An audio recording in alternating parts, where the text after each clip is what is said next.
Good evening and good afternoon, everybody. Thank you so much for joining today, I3. I'm really glad to be here and to be presenting our today's webinar, New Rules. Tonight, we will be looking to shake things up a bit and talking about smarter decisions around PGT, and as well to new methodologies of sperm selection. So I will try to keep this introduction short. If you have any other question and you want to know about us a bit more, you can actually go to the I3 website. My name is Edel Rocher, and I'm delighted to be joined today by my co-moderators, Dr. Jordan and Dr. Lodovico Parmigiani. So I will start with Jordan. Jordan Abdi is the co-founder and CEO of Uploid Biotechnologies. They are based in Oxford, and they are actually developing the first therapeutic design to reduce meiotic aneuploid in human oocytes. That sounds actually really cool, and improve IVF outcomes. So he's a physician by training, and his role at Uploid is actually on the clinical side, regulatory and commercial strategy across the UK, the US, Europe, and Asia.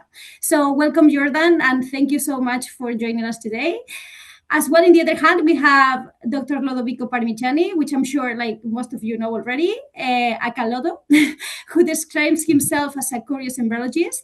He has over 30 years experience in the IVF field, and he's always seeking the scientific reasoning behind every procedure he learns. So I'm sure this webinar is going to be really interesting for him as well. He's the head of embryology for Next Clinics International and the IVF laboratory director at the Next Fertility Gimpro in Bologna, Italy. Really nice place. As well, he does advisory for biotech companies. So really nice to see you, Lodo, today. Thank you, Edel. It's a pleasure for me. And to reciprocate, it's a pleasure to be with you both, Edel and Lodo. But Edel, also phenomenal co-moderator with us this evening or this afternoon or morning, depending where you're dialing in from, is Director for Business Development Europe at Centogene with over a decade of experience as an embryologist and lab director. She works with fertility clients across Europe to implement advanced genetic testing solutions that enhance clinical decision-making and patient outcomes. We are very pleased to have two excellent presentations today, each addressing an important area of change in IVF practice. And so with that, I'll hand over to Lodo to introduce our first speaker. Thank you, Jordan. So as always attendees will have the opportunity to engage with our speakers and put forward questions for the panel discussion following the presentation. Please put your questions into the Q&A box, not in the chat, because they might be missed. Please do feel free to use the chat to comment and say hello. And now, without further ado, I would like to go straight to the first speaker. It's my pleasure to introduce my friend, Dr. Nasser Al-Asmar-Piñar. He's the Vice President of Scientific and Medical Affairs for Reproductive Health at Centogene. He has more than 15 years of experience in reproductive genetics and assisted reproduction. He has held senior scientific and laboratory leadership roles in both Europe and United States, including at iGenomics. He is a respected educator, researcher, and a member of the Elsevier Genetics Interest Group. Nasser has made a significant contribution to the advancement of pre-implantation genetic testing and reproductive medicine. I can guarantee you that it is a pleasure to work with him. Today, he will discuss how to make smarter IVF decisions through the evolving roles of PGT and donor gametes. This presentation is kindly sponsored by Centogene. So, good morning, good afternoon, good evening, even good night to everyone, and thank you for having me here. First of all, thank you, Lodo. It's a pleasure for the kind introduction. So let's talk about PGT and PGT, right? So just to start to talk about why aneuploidy matters, right? Everyone knows about chromosomal abnormalities, and we do know that remain one of the major causes for failed IVF cycles. having a missing chromosome, a monosomy, usually is leading into implantation failure. Having again an extra chromosome, trisomy, usually leads into a miscarriage on the third trimester, or having a baby with a chromosomopathy. We all know trisomy 21 or Down syndrome. And actually, in the more than 50% of the miscarriage on the third trimester are due to chromosomal abnormality. Furthermore, if a couple is undergoing IVF treatment, these chromosomal abnormalities appears in more than 60% in the product of conception. So the principle behind PGTA is simple. Embryos with abnormal chromosome content generally have lower reproductive potential. And there is a lot of studies that demonstrate that whole chromosome aneuploidies are associated with lower implantation rates and higher pregnancy losses. And linked with this statement, we do know that non-selection and systematic review and meta-analysis studies of embryos classified as fully aneuploid show extremely poor reproductive outcomes. On the contrary, we have mosaic transfer, mosaic embryos that that are those embryos that have 2 or more different karyotypes on the cell line. So we already know that those mosaic embryos has a good reproductive potential. And we will talk a little bit about this later on.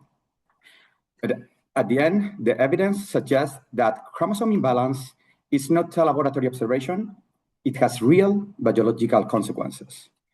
So aneuploidy is one of the strongest biological predictors of reproductive failure. And let me talk a little bit about a couple of studies. This first one is a non-selection design from Dr. Richard Scott group, where they were doing blind embryo transfer prior to any genetic analysis. And from the 484 single frozen blastocyst transfer, 0 out of 102 of embryos diagnosed as uniform aneuploidy, again, 0% progressed to sustained implantation or delivery. So this is something telling us, right? Also, I would like to show you this research letter from Mitkomat Junkov, where they would put in the data from whole chromosome aneuploidy embryo transfers, but also from segmental chromosome aneuploidy embryo transfer. You know that segmental are those small deletions, duplications, part of the chromosome that is not the chromosome aneuploidy, whole chromosome aneuploidy. So they also in this table put together some numbers from different studies just to make a little bit bigger the numbers. And as you can see, the live birth rate after whole chromosome aneuploidy embryo transfer would be 0.66%, 2 out of 300. Meanwhile, when we are talking about live birth rate after segmental chromosome aneuploid embryo transfer, you can see that this percentage goes up to almost 25%. Yes, still small numbers, 11 out of 45, but this is showing us how we need to discriminate, differentiate, and also looking for new ways in order to better analyze, to be more precise, more robust when we are talking about whole chromosome aneuploidies, segmental aneuploidies, mosaicism, and so on. So even though we have been here in the field doing PGT for the latest 25 years, I would say, there is still controversy regarding the PGT. So one of the main questions would be, does a trophectoderm biopsy always represent the entire embryo? We do know that with the NGS, we introduce a new category that is mosaic embryos that I talked before. And this kind of new category challenge the traditional binary interpretation. So we used to talk about euploid, normal, so go for transfer, aneuploid, abnormal, so don't recommend the transfer, but how about mosaicism? So we have been learning from the latest years, and I would say that nowadays we can do like 2 different ways. And in the case of Antonio Capalvo that published in 2021, a non-selection study, the authors end up saying that the mosaic embryos, low mosaic embryos, below 50% of abnormal cells, has the same reproductive potential that euploid ones. So we shouldn't be like prioritizing the euploids and not prioritizing the mosaic ones. Meanwhile, another way would be Manuel Sbiotti, for instance, that published also regarding this matter, but even though the authors acknowledge that the mosaics embryos has a good reproductive potential, we should prioritize the euploid ones. So we have been learning during the latest years. I've been in touch with different clinics. Different clinics have different approach regarding mosaicism, report, not report, report only the high mosaic, or different options.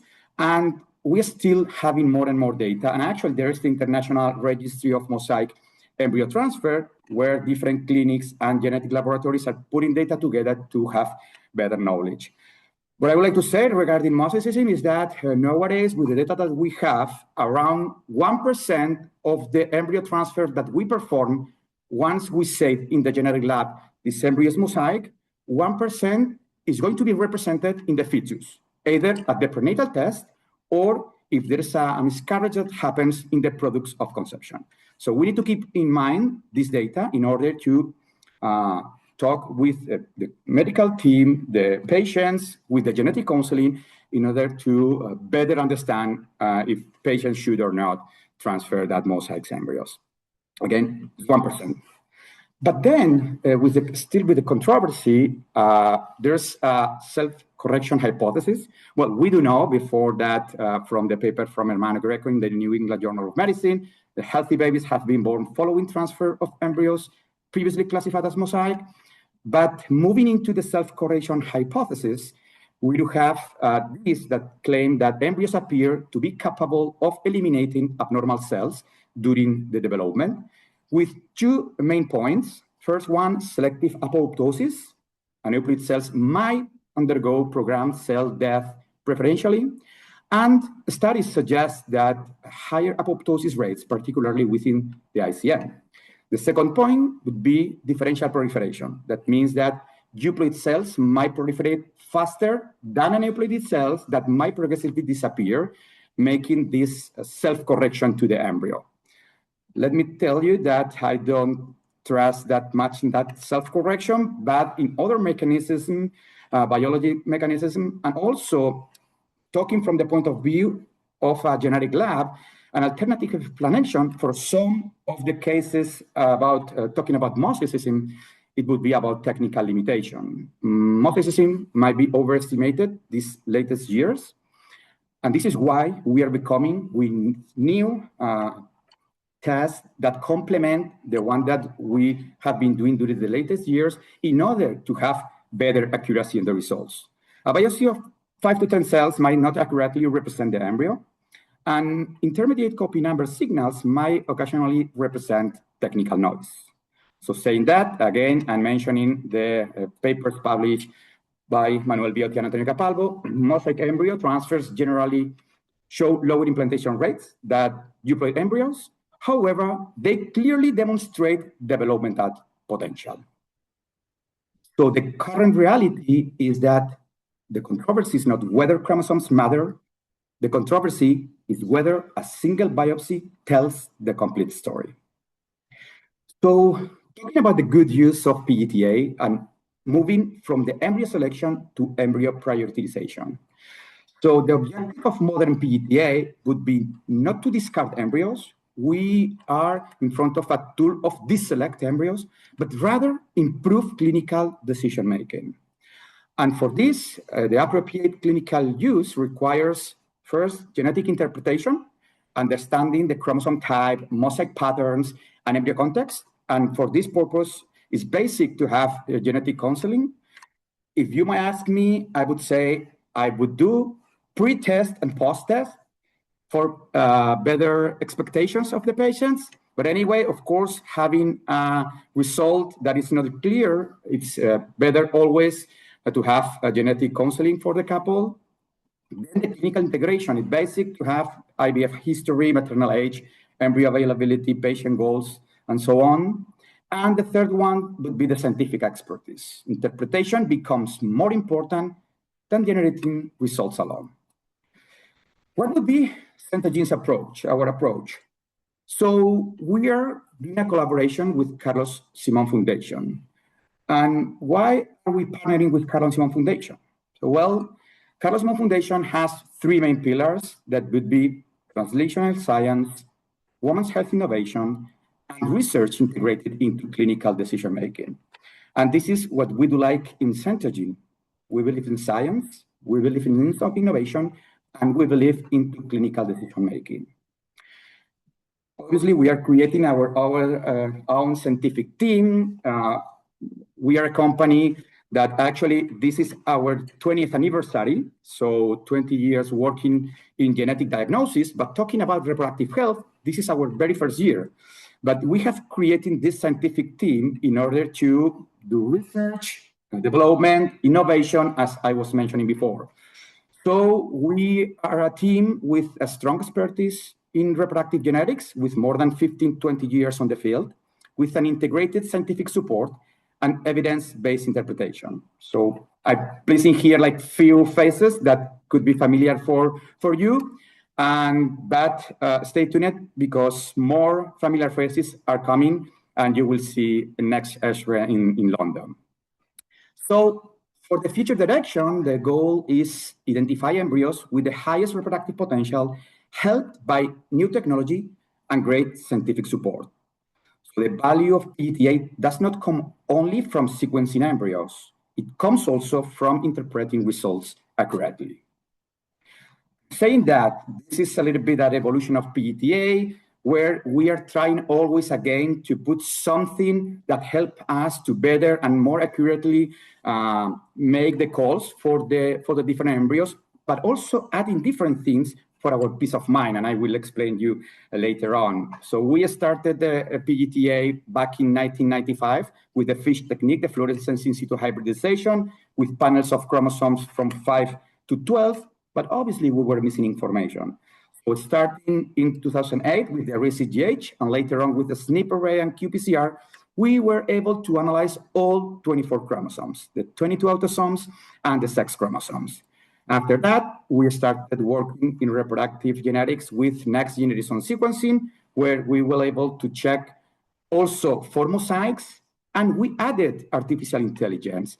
So we are adding this kind of tools, and this is why it's so important to have a strong bioinformatic team in order to help us to create this kind of baselines and also algorithms for diagnosis, because obviously we as a human being are kind of, or have kind of subjectivity, and we need to be more objective. So this AI is helping us to make more objectives our calls. After that, in 2020, the so-called non-invasive PGT-A came with the cell-free DNA culture media analysis for the prioritization of the embryos transfer. And nowadays, we are combining technologies, NGS that we talked before, plus SNPs, in order to test for everything that I was saying before, as the analysis in order to know if we have an embryo that is haploid, diploid, triploid. We will check also for external DNA, such as what we can call it contamination, siblings relatedness as well, to know that the cohort, to make a cohort check, to knowing that all of that embryos from the same cohort are relatives in between. And these two different technologies together are giving us a better aneuploidy calling. So they both are supporting each other. So let me talk a little bit about a couple of papers as well. So this one is talking about ploidy. It was released recently. And in this paper, this is a systematic review and meta-analysis. The authors were checking 0PN and 1PN embryos derived versus the 2PN. And what the authors state at the end of the paper is that both 0PN and 1PN derived embryos showed no significant differences in rates of euploidy, miscarriage, and malformations compared with the 2PN, and also that the clinical pregnancy and live birth rates were significantly lower for 1PN, but not for 0PN compared to 2PN embryos.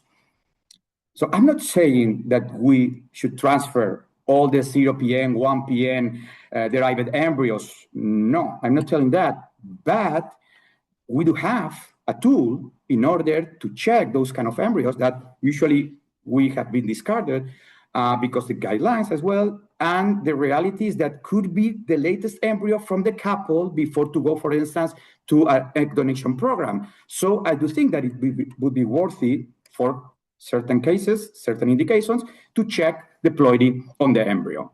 Also, as this expert opinion team said like a couple of years ago, we should move away from single morphological assessment of fertilization and going towards strategies such as molecular fertilization checking.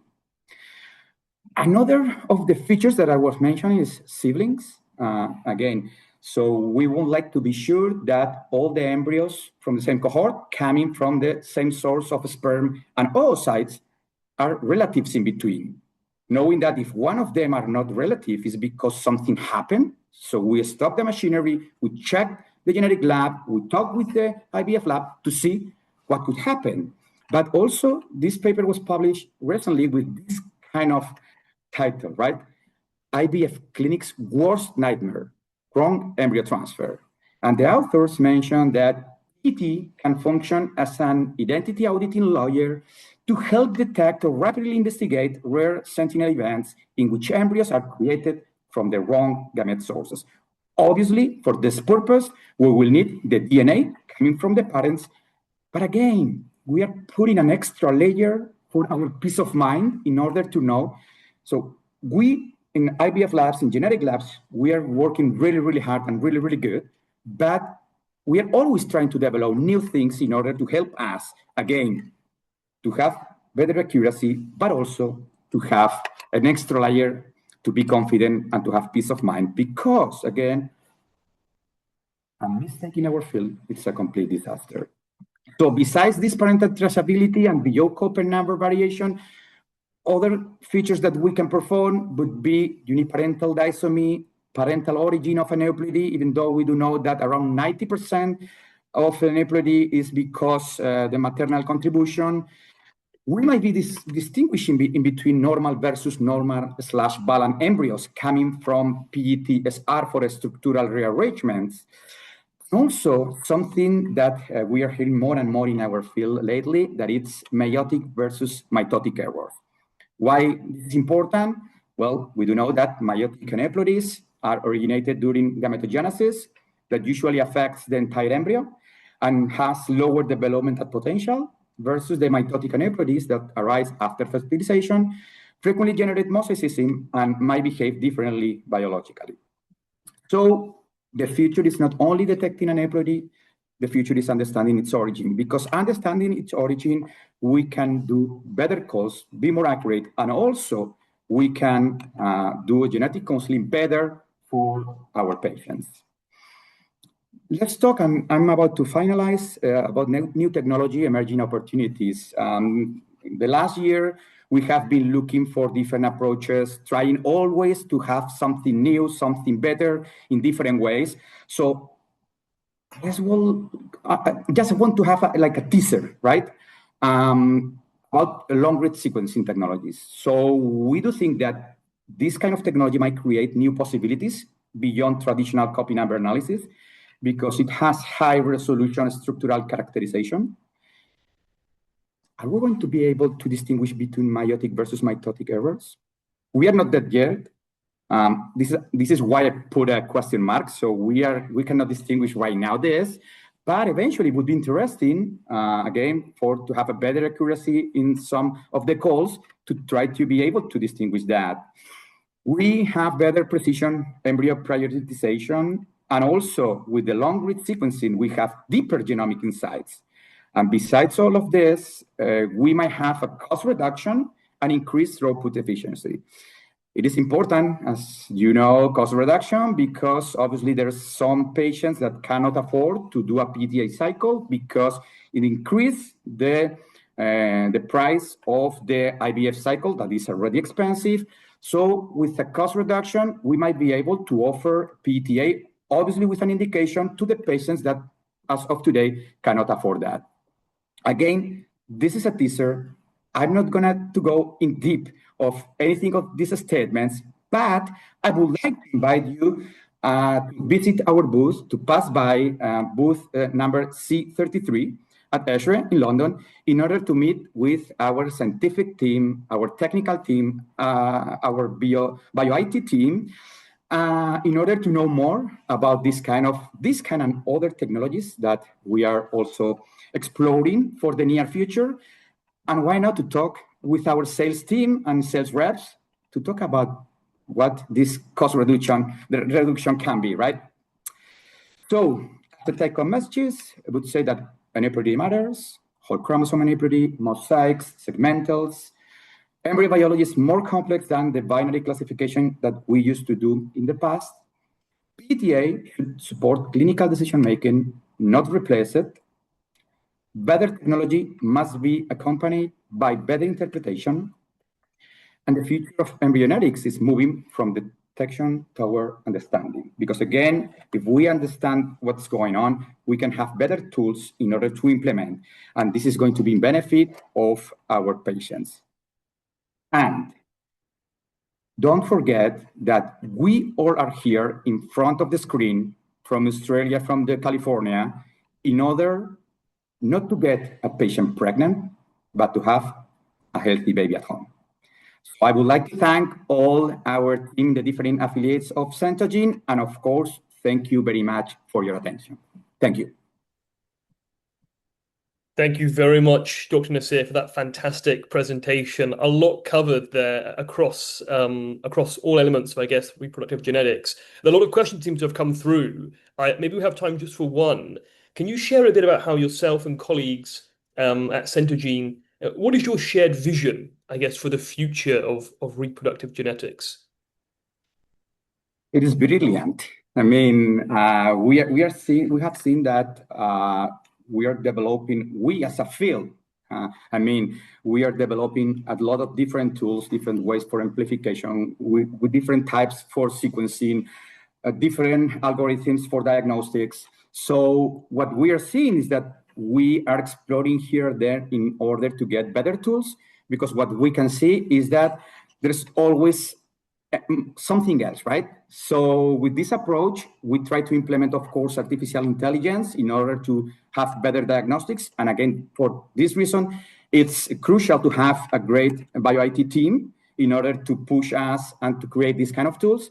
So again, I can see that the field is brilliant, and we are moving just to, because everyone can have a sequencer, but the point is how to make the diagnosis, how to consult the patient, how is going to be the clinical support. So this is our vision. I mean, that is going to be brilliant, and we are going to come with a lot of things before the end of the year, but in the next few years as well.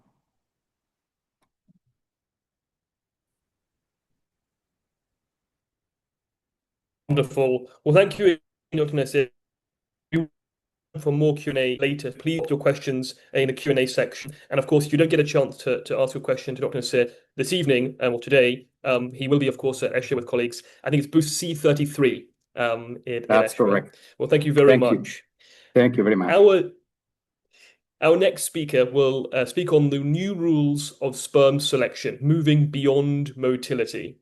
And as Associate Professor Hassan Bakos, Director of Operations, Clinical Partnerships and Growth at Memphis, and an Adjunct Associate Professor at the University of Newcastle, Australia. He has extensive experience in reproductive biology and ART laboratory leadership, with current work focusing on advancing clinical adoption of new innovative fertility solutions. This presentation is kindly sponsored by Memphis Reproductive Biotechnology. Professor Bakos, the floor is yours. Well, thank you very much for the kind introduction, Jordan. It's a pleasure to be here. Today I'll be talking about sperm selection with a new light. Perhaps we may be moving beyond motility. I just want to give a brief introduction. The audience here are very familiar with this background, that male infertility constitutes approximately 50% of all infertility cases. With global infertility generally increasing, and we know that sperm dysfunction is actually the most common defined cause of infertility. However, we've done very little progress in the last 40 years since the inception of ART, really. So we're really desperate for we are really desperate for clinical solutions. Okay.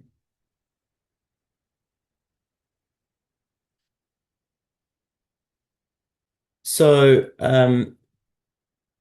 in order for the sperm to succeed in fertilizing an egg, it needs to undergo a number of steps in order for it to be successful in achieving fertilization. And that step involves these steps involve a range of processes ranging from hyperactivation right through to fusion of that sperm into the OLMR, where we get that calcium influx to achieve fertilization. But what we do in ICSI in particular, in our ART procedures, we more or less randomly pick a sperm, not knowing the health of that sperm. And we have known for a number of years that the DNA quality is very important in order to achieve fertilization and to achieve good health of an embryo, I should say. And potentially, if we are selecting sperm that has high levels of DNA damage, we could be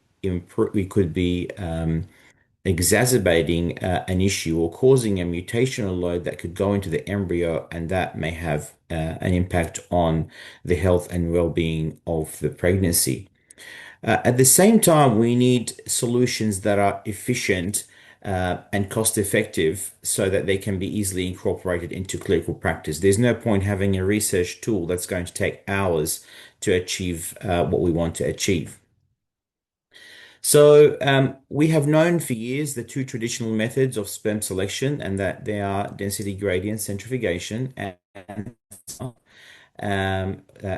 more recently, there's been an introduction of some microfluidics devices, as well as some emerging devices looking at the sperm charge or the sperm size to allow better sperm selection. And there are other methods that go above and beyond that, where they actually not only deal with the isolation of the sperm population, they actually select the individual sperm. The issue with swim up and density gradient, or before that, you're all familiar, I'm sure the audience is familiar with these techniques. You know, swim up is a very relatively easy process. It's based on motility, and it's essentially recovering sperm from after underlaying the sperm under the media. Density gradient centrifugation involves centrifugation under a multi-layer of usually silicon-based solutions, and then the pellet is collected. However, the issues with these techniques is that density gradient centrifugation involves centrifugation as it states, and we have known for years now that centrifugation is actually detrimental to sperm health, and it can actually exacerbate oxidative stress. Swim up is a relatively good technique. However, it does rely largely on motility, and we do struggle to get sperm particularly from those samples that are compromised at the lower end of the spectrum of concentration and motility.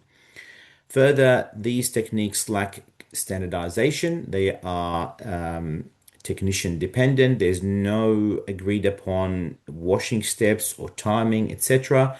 And they're very time consuming. And obviously, when they were developed, there was very little science behind them. So this is where the Felix system comes in, this device that we've been working on a number of years. Felix uses a completely different technology. It's an electrophoresis device. It's made up of a console, which is very small and can fit on the palm of my hand, and a disposable cartridge that's used per patient. The science is all in this cartridge that I'm pointing to, and inside the cartridge, this is where the sort of the magic happens, if you like. So we're selecting the sperm largely based on two mechanisms. One is the charge of the sperm, we have known for a number of years now that negative charge is associated with better DNA quality and better maturity of the sperm. And therefore, we're interested in selecting the more negatively charged sperm.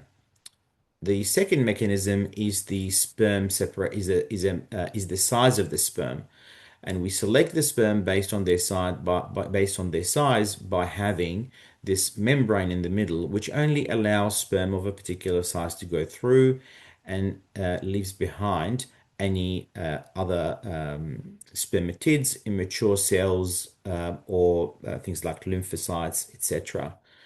So essentially what happens when we load the semen into this cartridge, we load it on the negatively charged electrode, and when we apply electrophoresis, the negatively charged sperm are attracted to the positively charged electrode. And as I said, all the debris and other cellular matter remain behind because of this membrane in the middle. A little bit more about the how it works. Obviously, we apply a very gentle current. The membrane is made up of is a polycarbonate membrane, and during just one other sort of scientific little matter is that we know that during spermiogenesis, particularly in the last stages, the sperm heads are covered by glycoprotein, and this glycoprotein is called CD52. And this glycoprotein is rich in sialic acid, which is what gives the sperm its negative charge, which is the marker we are interested in. Okay. In many respects, not so much more importantly, but equally important, this process of selection takes only 6 minutes, unlike any other techniques that are currently used in ART laboratories. So a little bit about the science. Does it work? We have more than a dozen publications now looking at Felix in relation to sperm quality and beyond. So this is one of the first or earlier publications where we actually compared Felix against density gradient centrifugation, which is the most common technique. And this was a multi-center trial looking at sperm quality. So as you will see from these slides, Felix is compared to DGC. Felix generally yields um, uh, um, comparable results in terms of vitality to DGC, comparable results in terms of motility compared to DGC, and it does yield less numbers or less concentration. However, this is something we are very much aware of. The numbers are sufficient to do ICSI and in most cases IVF. However, because the technique in this particular technique in Felix, we're interested in the quality. We care less about the concentration because we want sperm that are healthy, that have relatively good levels of DNA quality. This is looking at the DNA damage compared to DGC, and this has been replicated by a number of publications now. When we compare Felix compared to DGC in terms of DNA fragmentation using a couple of techniques, scars or tunnel in this instance, the DNA damage is reduced compared to DGC in both these techniques. This is another publication that's come from France, where again we compared Felix compared to DGC, and we looked at an earlier marker in this instance. If I can point you to the graph on the right-hand side, Felix resulted in significantly lower oxidative stress compared to DGC.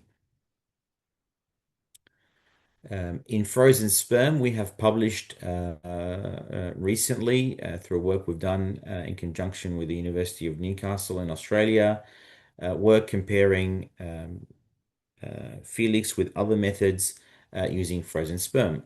And the story is more or less similar. In this instance, if I can point you to the graph on the right-hand side, we compared Felix with both swim up and DGC, and we showed that DNA fragmentation is reduced compared to both of these techniques.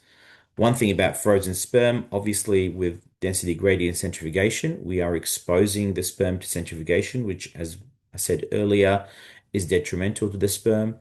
And with swim up, if you're trying to do a swim up in an incubator at 37 degrees, with glycerol, we know that glycerol is potentially toxic to sperm at higher temperatures. On the other hand, with me using Felix, we're separating the sperm at room temperature with no centrifugation and also no incubation, and the process is very quick, which is why we believe we're getting this better result. There are many other studies that have been conducted on the earlier prototype of the device, and there are some here.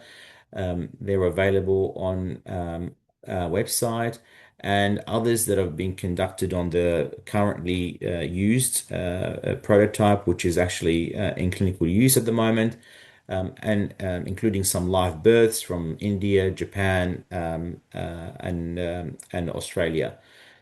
So before I finish off on the scientific part, I just wanted to share with you the results from a sort of a clinical trial that we conducted recently in collaboration with our colleagues at Monash IVF across 10 centers.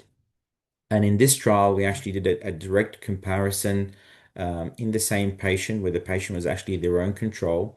We split the eggs in half and we inseminated the eggs with either sperm selected with the Felix device or the preferred method of the clinic at the time, which was either swim up or DGC. But in this instance, we actually followed the patient. This is not an in vitro study. This is an in vivo study where we followed the embryos, and the primary outcome of the study was actually embryo utilization rate. And we had some secondary outcomes, including biochemical pregnancy and other parameters as well. So this was a non-inferiority study, meaning we were only looking for equivalence with current techniques. However, despite that, when we looked at the primary outcome of the study, we did show that embryo utilization rate was actually significantly higher compared to DGC. If you look at the graph on your left-hand side, this is embryo utilization of Felix compared to DGC, significantly higher than DGC, and equivalent compared to the swim-up technique. When we looked at clinical pregnancy rates, again, we showed that the clinical pregnancy rates were significantly higher in Felix compared to DGC and equivalent compared to the swim up.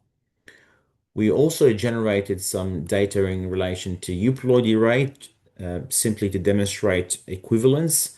Relatively small numbers, but the data is very much assuring to show that Felix results in equivalent euploidy rates across these groups. And the one thing that embryologists actually loved about Felix is actually how easy it was to use. When we asked them the specific question, which method do you prefer compared to DGC, 100% of the embryologists that participated in the study said they preferred Felix over DGC, and about 60% preferred it over a direct swimmer. In terms of time, the total time to use Felix is actually inside the actual console or machine is actually 6 minutes. But when you include all the time to load the sample and harvest the prepared sperm, the entire process takes on average about 10 minutes. And this is compared to just under 45 minutes in DGC and just under 40 minutes in swim. So it's a great time saver in that regard, and it makes the laboratory operations a lot smoother because you can process more samples in the same amount of time compared to the traditional methods. So I hope in the last sort of 10-15 minutes I was able to demonstrate the science behind Felix and how well it works. I do have a video that goes for about 4 minutes, which shows how to use the device clinically. I should say the device is currently approved for use in Europe. We have CE mark, and it's approved in the UK as well. and it's registered in Australia and New Zealand, and therefore it can pretty much be used across geographies ranging from Europe right through to Australia, New Zealand, Middle East, Southeast Asia. So in the last couple of minutes, I will just show you this video, and I will finish off with with a summary of the advantages of this technique compared to traditional methods.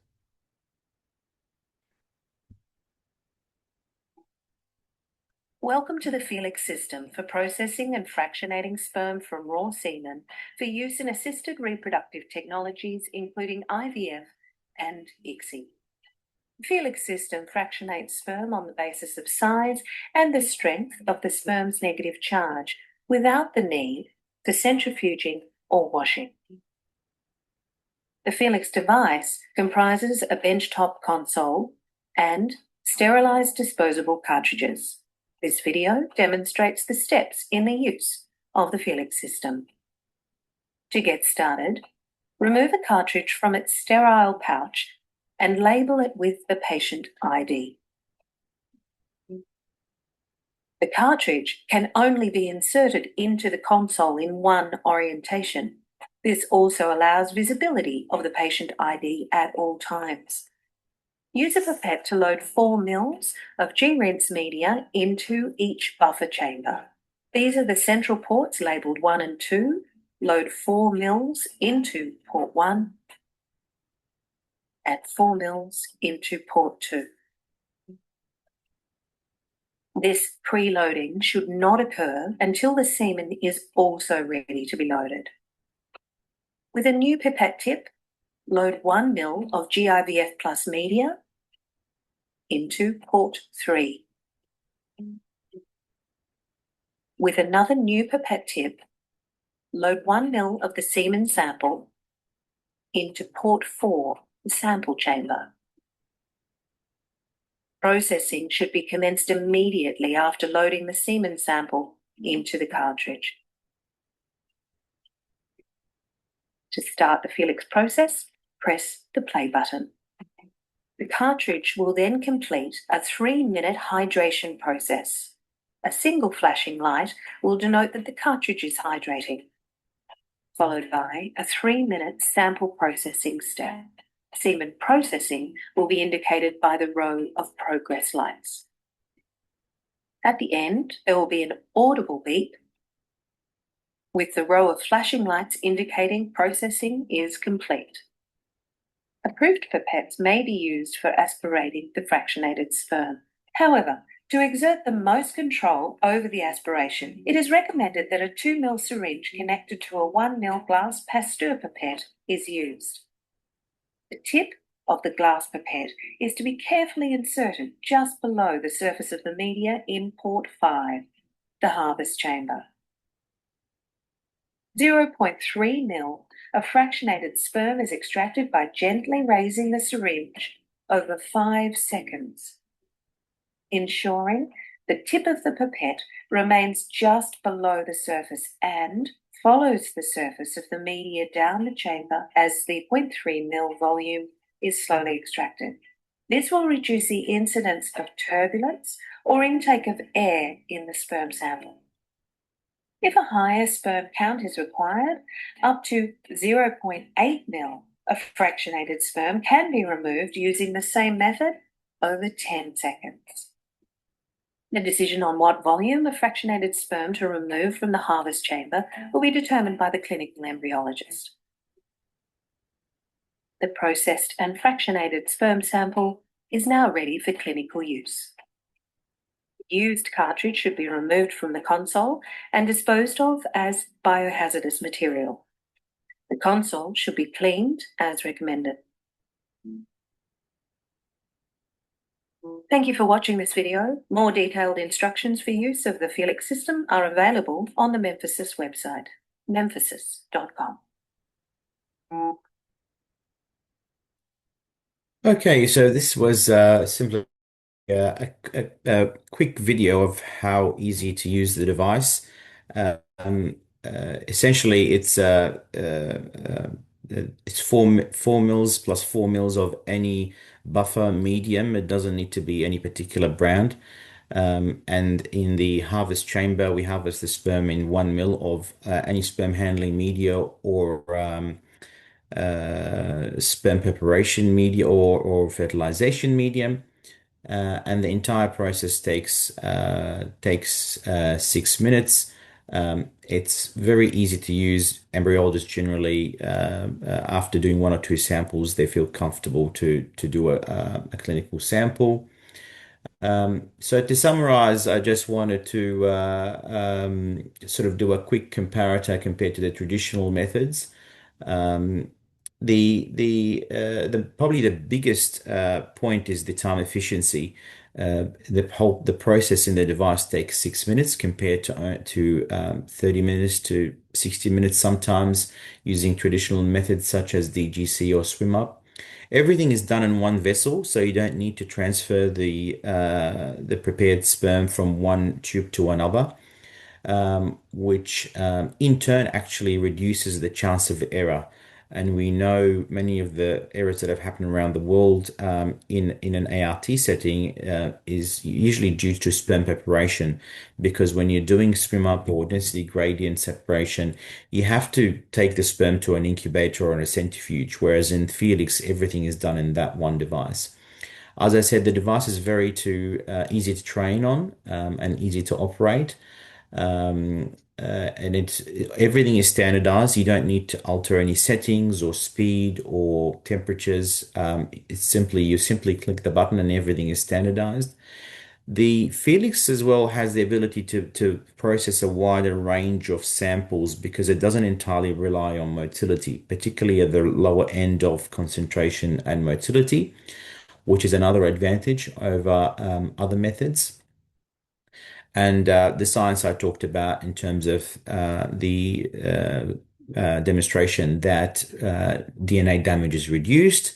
And in the clinical trials, we have shown that at least against DGC, it does actually improve fertilization outcomes and potentially improve pregnancy outcomes as well. Thank you very much for your time. I know it's late in some countries and early in others, so I appreciate everyone's time and to listen to this talk. And if you have any questions, please feel free to email me. We will be at Esri as well at booth D53B, and look forward to questions. Thank you very much. Thank you so much, Professor Hassan, for this presentation. It was actually quite interesting to see a new device in the market that can actually as well select the sperm in the best possible way, and I'm sure it will have a clinical impact. If you don't mind, I will choose one of the questions, the Q&A. So I have a couple of questions that they are actually pretty similar. Which is, did you compare Felix with microfluidic device preparation? Yeah, there are some laboratories that are doing this independently now of us, and we have submitted at least one, or actually two publications recently. What we're showing is that, generally speaking, overall, the outcomes are, in terms of the in vitro methods, or parameters, I should say, are relatively comparable. Some reports are showing more reduction in DNA fragmentation in Felix. And in some studies where they're showing that the results are comparable, what they concluded was that we did a pilot study recently. We showed that even if the results are comparable, Felix can actually process a wider range of samples, particularly at the low concentration, low motility. So even if the results are comparable to some of those methods on the patients you can actually use microfluidics on, in terms of effectiveness and being able to use Felix on a wider range of patients, you can actually use Felix on more patients, particularly at the extreme end of concentration and motility.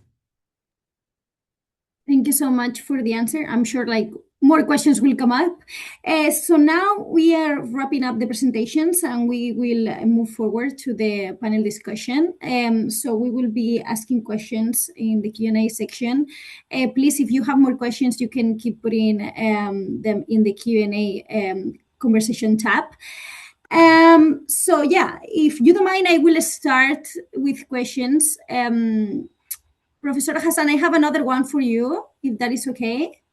Sure. I got one, which is quite interesting over here. Do you have, are there any comparative studies of Felix vs HBA sperm binding selection media and devices?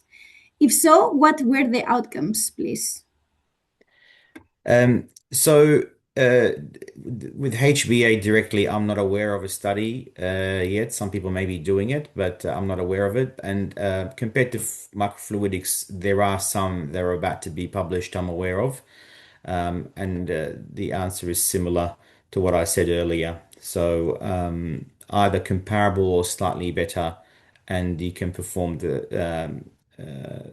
you use Felix on a wider range of patients.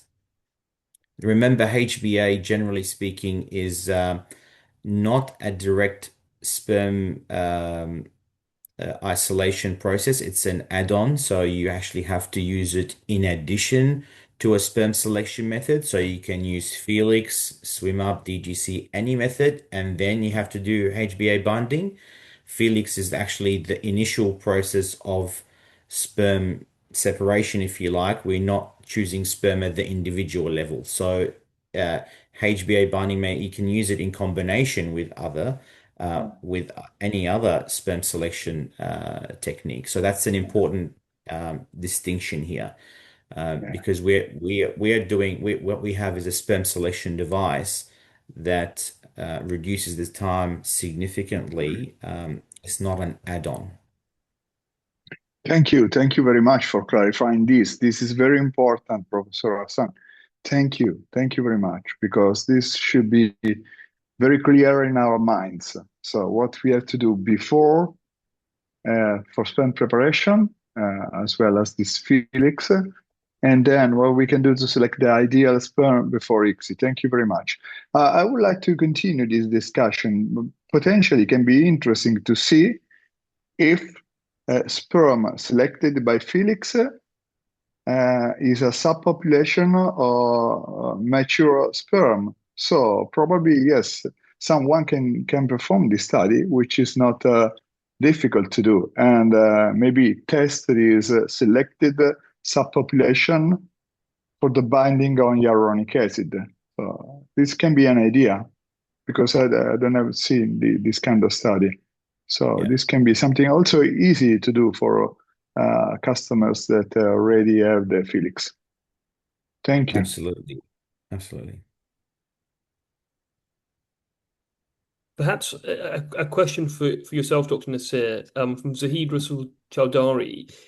Do you have, or can you speak more to the data that demonstrated mosaic embryos as having equivalent or higher pregnancy rates as those seen in euploid embryos? Yeah, actually, I was pointing out in a study, there was actually a non-selection study from Antonio Capal was leading this study in 2021. What they were performing is a non-selection. I mean, because usually if you get like euploid and you get the mosaic, you are gonna transfer the euploid one. So they did like a blind study, non-selection, in order to check what they did at that point. It was check between 20 to 30% mosaic with normal cells that they called low mosaic, between 30 to 50% that they called moderate mosaic, and from 50 to 70 that they call high mosaic. So at the very end, that what they observed, taking a look into also the different kind of, they did the data regarding the different rates. And what they realized is that it was similar in between euploid and low mosaics, actually low and moderate mosaics, and checking for different biopsies, not the first one, but in same paper, but different kind of a side study, they were checking like for more biopsies on the trophectoderm and also the ICM, what they observe is that those one calling like low mosaic between 20 to 30%, actually at the end it was euploid in more than 99.6% of the cases. So this is why some of the laboratories, we are not calling mosaic below 30 but above 30, right? And with a moderate mosaicism, they also observe that it has a good correlation with the euploid ones. So at the very end, what they are calling is like below 50%, this should be equal to a euploid embryo. So if you have both in the lab and you don't report mosaicism, then you will choose the one that has better morphology, you know? So you are not biased because the result of euploid and aneuploid.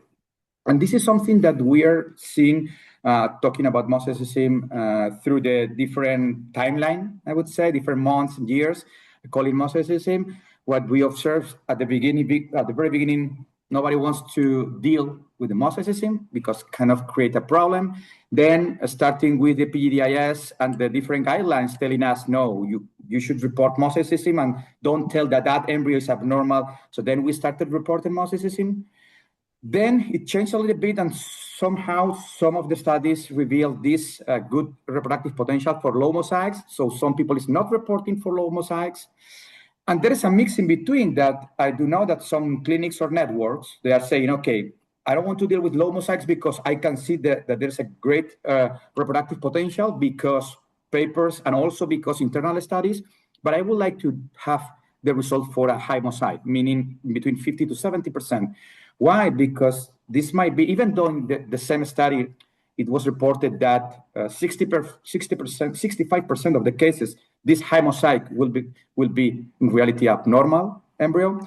But the truth is that it has chances to deliver into a baby.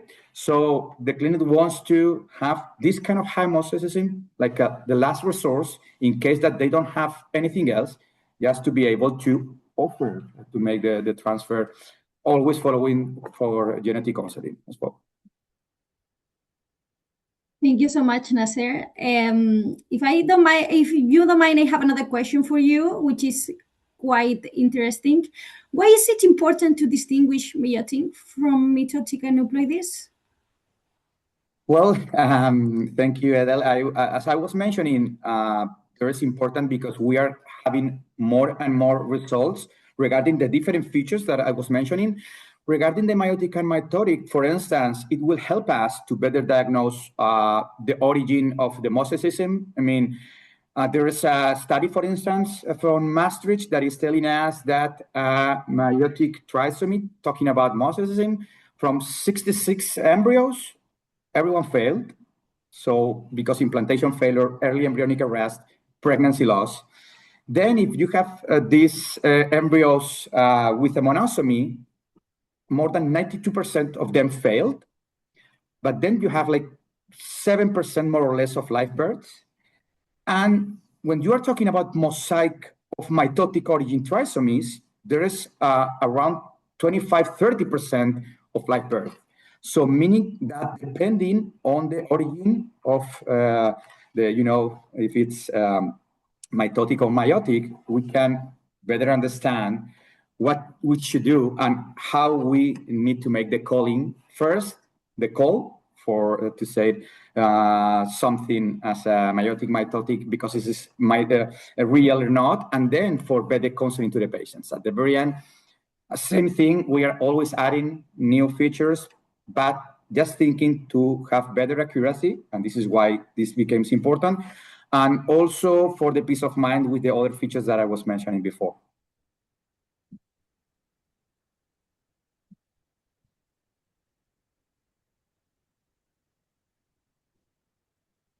Thank you, Nasser. I don't know if Lodovico has another question. If not, I will continue. So this question is for Dr. Hassan.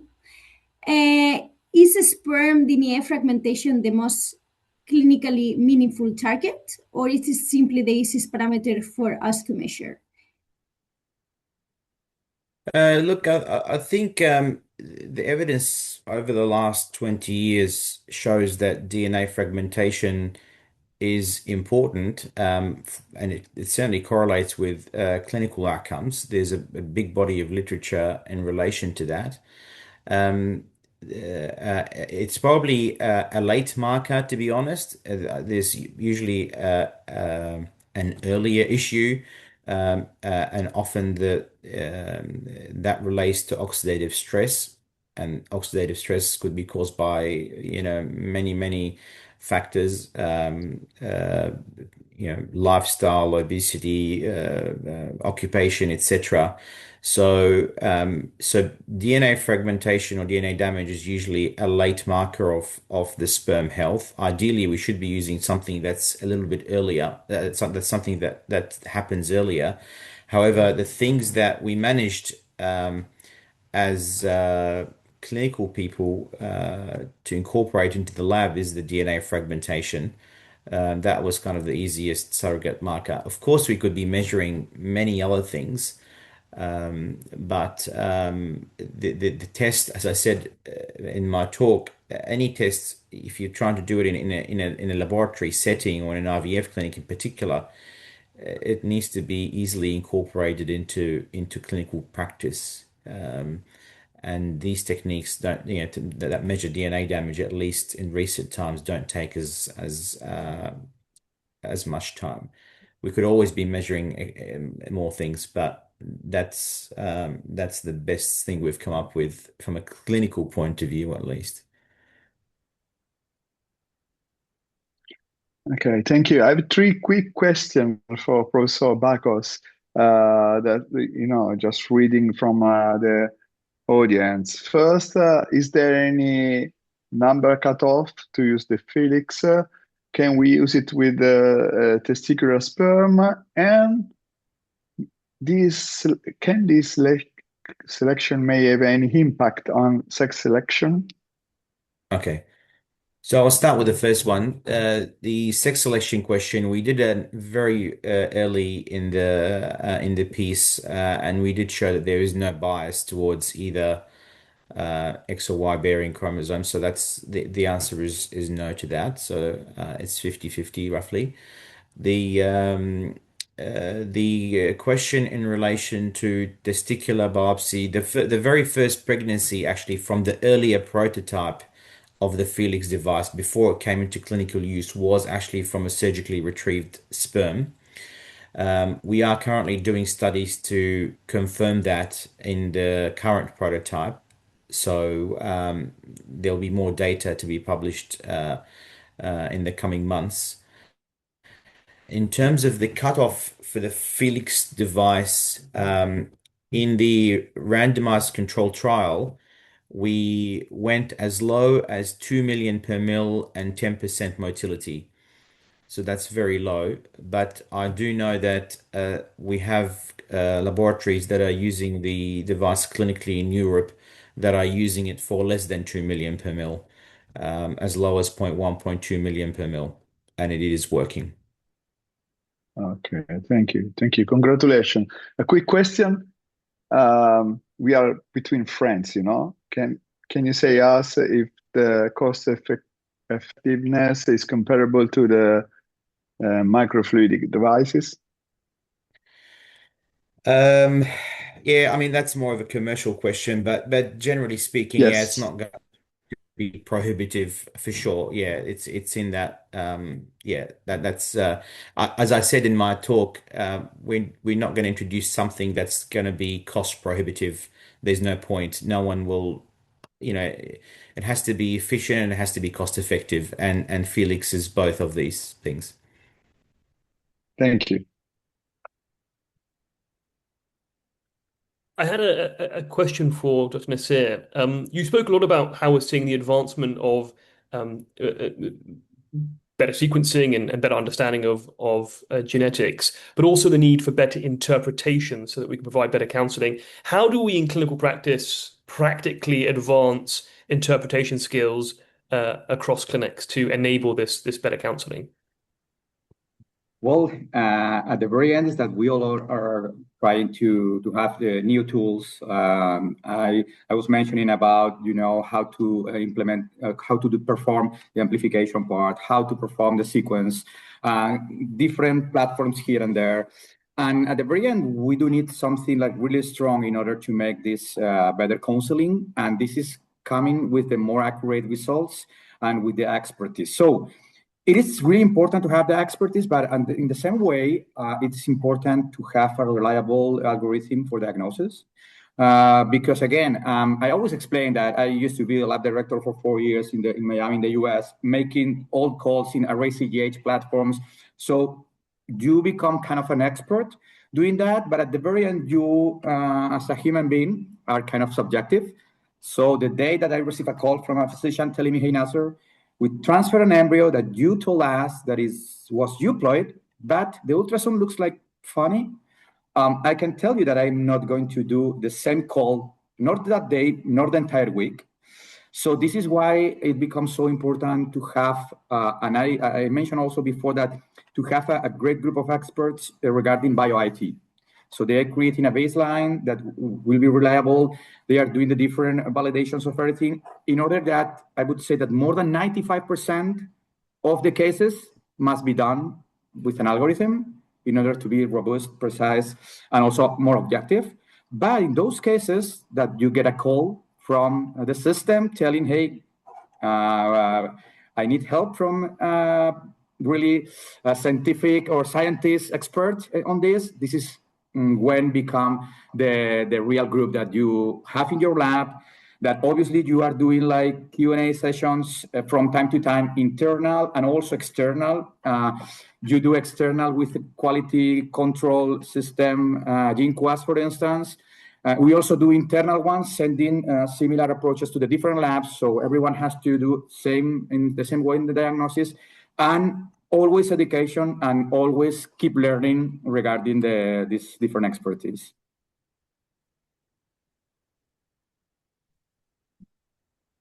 Thank you, Nasser, so much.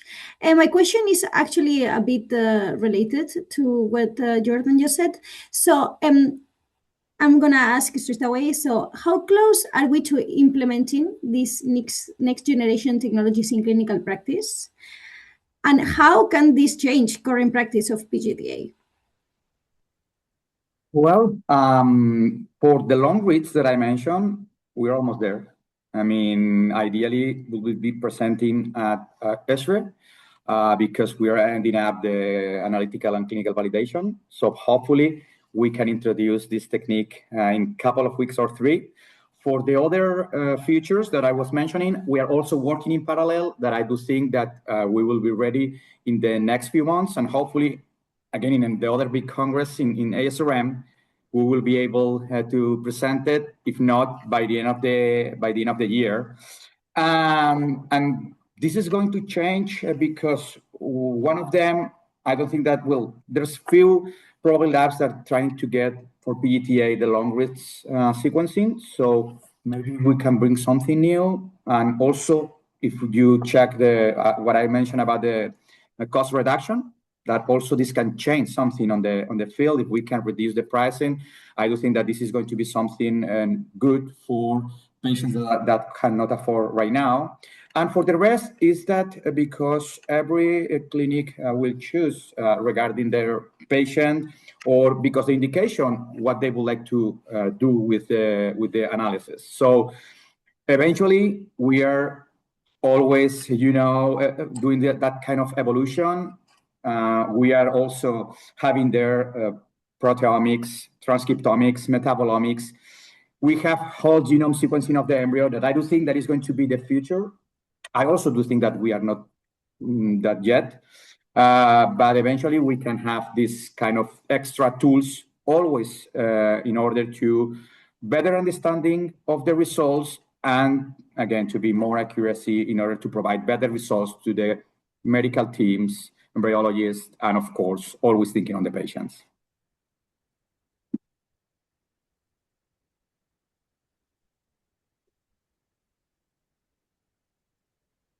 Okay, so I'm going to ask another question to Professor Hassan this time. So this question comes from Dimitra Ioannidou. So sorry if I spell it wrong. How low can the sperm parameters be? volume, concentration, so we can still use Felix. I know that you mentioned already that we can do this with low parameters, but how low can these parameters be? Yeah, so the clinical trial we conducted had patients with concentration as low as 2 million per mil. That was the cutoff, and motility of 10%. But I know from laboratories that are using the device clinically now, particularly in Europe, they are using the device for less than that. So 0.1, 0.2, 0.3 million per mil, and low motility. Thank you.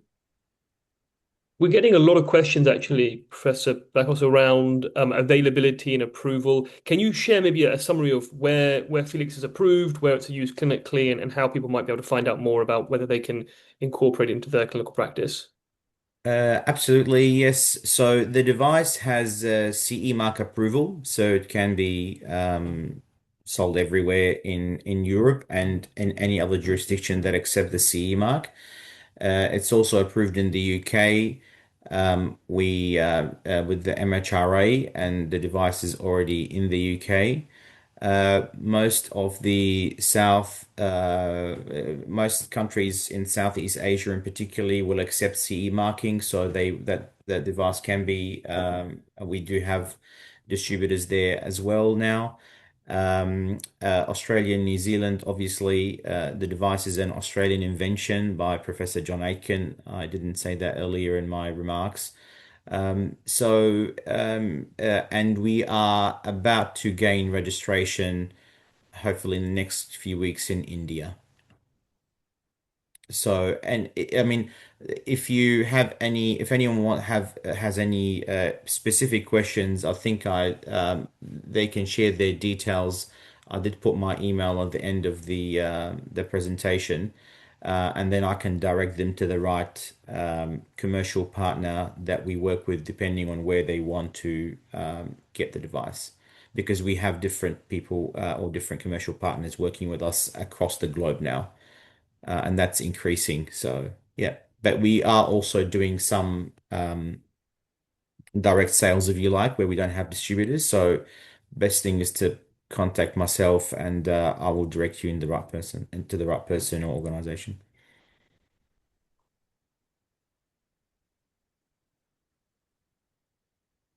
Yeah, so if there are no more questions, I think we should wrap up, isn't it, Jordan? Indeed. I think before we do, I think certainly want to thank everybody who has joined today from all over the world, early in the morning, right the way through to late in the evening. My sincere thanks to my co-moderators, Idel and Lodo, who have helped chaperone today's beautiful session through today's presentations, as well as, of course, our speakers, Dr. Nasir and Professor Hassan. Would also like to warmly thank our sponsors, Centogene and Memphasys Reproductive Biotechnology, for supporting tonight's and today's webinar. Yeah, thank you very much. We would also like to recognize the I3 organizing committee. So, of course, Shah Cohen, Peter Nagy, Marianne Svetets, Thomas Elliott, Fran Felly, Violeta Sora, and Giles, of course, the mastermind. We love you, Giles.